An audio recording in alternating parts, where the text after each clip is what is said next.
കണ്ണൂരിൽ നിധികുംഭം കണ്ടെത്തിയ സ്ഥലത്തു നിന്നും 3 വെള്ളി നാണയങ്ങൾ കൂടി കണ്ടെത്തി. അറബി അക്ഷരങ്ങൾ രേഖപ്പെടുത്തിയ വെള്ളി നാണയങ്ങളാണ് കണ്ടെത്തിയത്.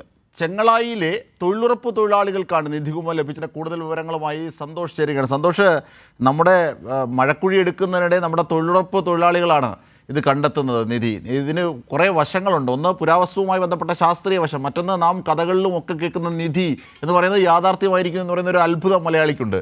ഈ വാർത്ത കാണുമ്പോൾ തന്നെ നമുക്ക് അങ്ങനെ ഒരു മാനം കൂടിയുണ്ട്. എന്തൊക്കെയാണ് ഇപ്പോഴത്തെ വിവരം? 4 വെള്ളി കൂടി കിട്ടിയെന്ന് പറയുന്നല്ലോ.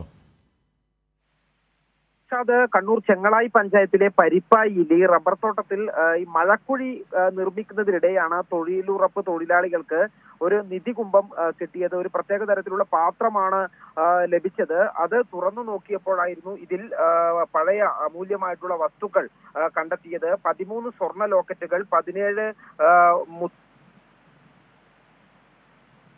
കേൾക്കുന്നില്ല സന്തോഷ്. തീർച്ചയായും കണ്ണൂരിൽ നിന്ന് ലഭിച്ച നിധികുംഭം, ആ നിധിശേഖരം വലിയ അത്ഭുതം, വലിയ കൗതുകം കൂടി ജനിപ്പിക്കുന്ന ഒന്നാണ്. മറിച്ച് അതിന് അപ്പുറത്തേക്ക് ചില വസ്തുതകളുള്ളത്. പുരാവസ്തുവുമായി ബന്ധപ്പെട്ട പഠനങ്ങൾക്കുള്ള സാധ്യതകൾ ഈ പ്രദേശത്ത് ഉണ്ട് എന്നുള്ളതാണ്. സന്തോഷ്, കേൾക്കാമെങ്കിൽ ഈ 3 നാണയങ്ങൾ കൂടി കിട്ടിയ വിവരം ചേർത്താൽ. കണ്ണൂരിൽ നിധികുംഭം കണ്ടെത്തിയ സ്ഥലത്ത് നിന്നും 3 വെള്ളി നാണയങ്ങൾ കൂടി കണ്ടെത്തിയിരിക്കുന്നു. അതിൽ അറബി ലിഖിതങ്ങളാണ് രേഖപ്പെടുത്തിയതായി കാണുന്നത്. ചെങ്ങളായിയിലെ തൊഴിലുറപ്പ് തൊഴിലാളികൾ മഴക്കുഴി എടുക്കുന്നതിനിടെയാണ് ഇത്തരത്തിലൊരു കുടം കണ്ടെത്തുന്നത്. അത് നിധിയാണെന്നതിൻ്റെ സ്വഭാവം കണ്ട് ഒരുപക്ഷെ അവർക്ക് തോന്നുകയായിരുന്നു. തൊഴിലാളികൾ അത് ഉയർത്തിപ്പിടിച്ച് മറ്റുള്ളവരെയൊക്കെ കാട്ടുകയും അധികൃതരെ, പഞ്ചായത്ത് അടക്കമുള്ള അധികൃതരെ അറിയിക്കുകയും ചെയ്യുകയായിരുന്നു. ഇങ്ങനെയാണ് ഇതിൻ്റെ സംഭവഗതികൾ വന്നത്. ഇതിൻ്റെ കൂടുതൽ വിവരങ്ങളുമായി സന്തോഷ് സർലിംഗ് ചേരുകയാണ്. സന്തോഷ് എം ചേരുകയാണ്. സന്തോഷ്, എന്തൊക്കെയാണ് ഈ ഇപ്പോഴത്തെ വിവരങ്ങൾ? അതായത് ഈ പുരാവസ്തു ഇതേ സംബന്ധിച്ച് നൽകുന്ന സൂചനകൾ കൂടി അടക്കം ഈ 4 വെള്ളി നാണയങ്ങൾ കൂടി ലഭിച്ചിട്ടുണ്ട് ഇപ്പോൾ. അജിംഷാദ്, ഇന്ന് രാവിലെയാണ് ഈ നിധികുംഭം ലഭിച്ച സ്ഥലത്ത് നിന്നും 4 വെള്ളി നാണയങ്ങളും ഒരു മുത്തുമണിയും കൂടി ലഭിച്ചിരിക്കുന്നത്. അത് ഇന്നലെ ഈ സാധനം തുറന്നു കൊണ്ടുപോയപ്പോൾ അതിൽ നിന്നും വീണു പോയതായിരിക്കാം എന്നുള്ളത് തന്നെയാണ് അവിടെയുള്ള തൊഴിലാളികൾ പറയുന്നത്.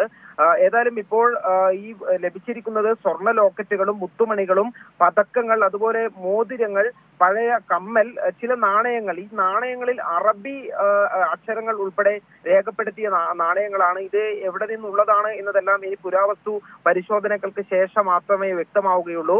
ഇത്തരത്തിൽ നിധി കിട്ടിക്കഴിഞ്ഞാൽ അത് 1968 കേരള ട്രഷർ ട്രോവ് ആക്ട് പ്രകാരം ആണ് നടപടിക്രമങ്ങളിലേക്ക് കടക്കേണ്ടത്. ജില്ലാ കളക്ടറും റവന്യൂ വകുപ്പുമാണ് ഇത്തരത്തിൽ ലഭിക്കുന്ന ഇനി ഈ സ്ഥലം ഏറ്റെടുത്ത് പരിശോധനകൾക്കൊക്കെ പോകും അല്ലേ?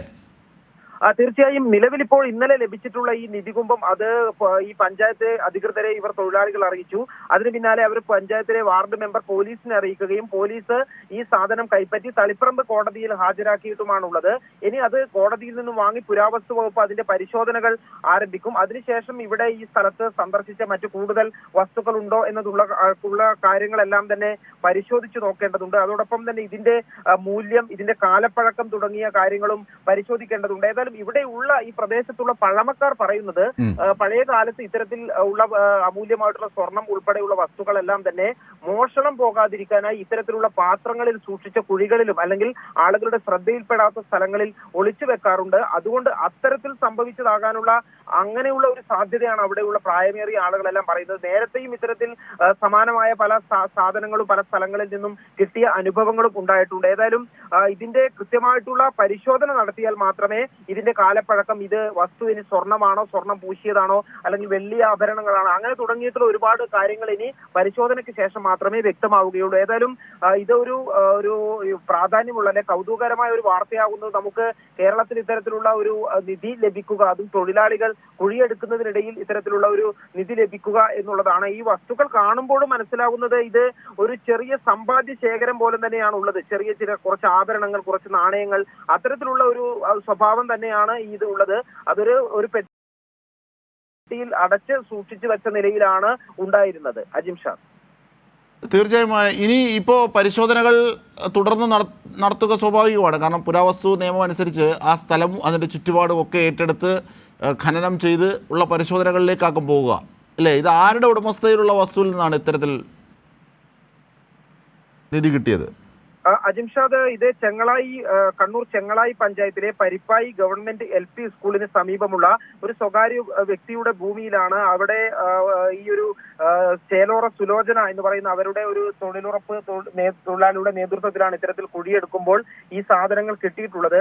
ഇനി ഏതായാലും അവിടെ പുരാവസ്തുവിന്റെ ആളുകൾ സന്ദർശനം നടത്തും. അതിനുശേഷം മാത്രമേ കൂടുതൽ ഇത്തരത്തിലുള്ള വസ്തുക്കൾ ഉണ്ടോ എന്നുള്ള പരിശോധന നടത്തണമോ എന്നുള്ള കാര്യങ്ങളിലേക്ക് നീങ്ങുകയുള്ളൂ. ആദ്യം ഈ കിട്ടിയ വസ്തുക്കളിൽ പ്രാഥമികമായിട്ടുള്ള പരിശോധന നടത്തിയതിനു ശേഷം അതിന്റെ മൂല്യവും കാലപ്പഴക്കവും എല്ലാം സ്ഥിരീകരിച്ചതിന് ശേഷമായിരിക്കും മറ്റ് നടപടികളിലേക്ക് കടക്കുന്നത്. അജിംഷാ, ഇപ്പോൾ സൂചനകളായി ലഭിക്കുന്നത് വിവിധ തരത്തിലുള്ളതാണ്. ഒരുപക്ഷെ മുൻകാലങ്ങളിലുള്ള പല വിധത്തിലുമുള്ള തേരോട്ടങ്ങൾ അല്ലെങ്കിൽ പല വിധത്തിലുമുള്ള ജീവിതങ്ങളൊക്കെ അടയാളപ്പെടുത്തുന്നതാകാം. അല്ലെങ്കിൽ ആരെങ്കിലും മുൻകാലങ്ങളിൽ ഈ സ്വർണവും മറ്റ് നിധികളും ഒക്കെ സൂക്ഷിക്കാനായി അന്ന് മറ്റ് സംവിധാനങ്ങളില്ലല്ലോ, ഭൂമിക്കിടയിൽ കുഴിച്ചിടുകയും അത് പിന്നീട് നഷ്ടമാവുകയും ചെയ്യുന്നൊരു സാഹചര്യം ഉണ്ടാകുന്നു. അത് വീണ്ടെടുത്തതാകാം. പക്ഷേ ഇത് പരിശോധനകൾ നടത്താതെ പ്രാഥമികമായി ഇതേ സംബന്ധിച്ച് സൂചനകളൊന്നും ഈ പുരാവസ്തു വിദഗ്ധർ നൽകുന്നില്ല അല്ലേ?